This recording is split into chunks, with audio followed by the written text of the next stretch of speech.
Hey, what's going on, everybody? Wanted to make this quick screencast talking you through your assignment for today. So first off, I hope everyone has been able to find the e-learning slides, which I posted in the Google Classroom, and you can see I'll post the slides for next week as well. So make sure you're checking those because I'll update them throughout the week, post things on them, just making sure you are checking in with Google Classroom, all that good stuff. So on Friday, right, Friday, March 20th, you should be working on this assignment, looking at past inquiry essays from previous students. So this is the assignment itself. Here are the three student samples that you should be looking at, and I wanted to look at this one first off. The first thing that this chart's asking us to do is to find the length of the paper. I'll tell you right now, it's 6 pages. It's very long. It might be the longest essay that you write, but you have a lot of time to work on it. This next thing, or this next column, row, whatever you want to call it, asks to skim the works cited page and asks us what research did the author do, what types of sources, and how it's used. So if we look at the essay itself, all of the sources have been highlighted and color-coded. You look through the essay, and then at the very bottom, here is the works cited page. So already I can tell that the first source that this student has here is a TED Talk. Second source, oops, I just removed that link. Let's undo that.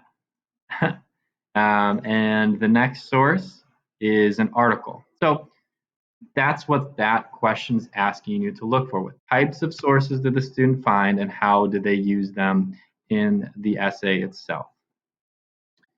The next row asks us to look at the introduction or the first page and a half, really.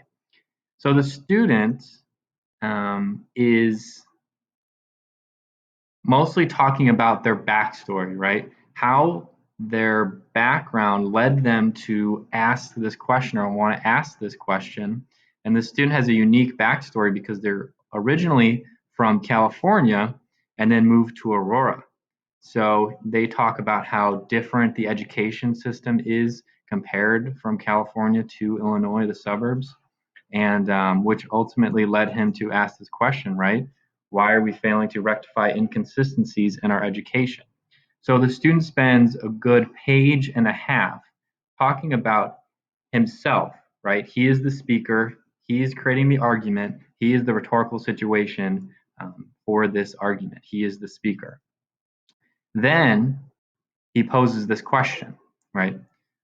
Which we already said at the top. Why are we failing to correct inconsistencies in our education? So that's the introduction, right? He's giving us background. He or she's giving us background information. He or she's giving us his or her own rhetorical situation. Then it talks about the structure of the argument.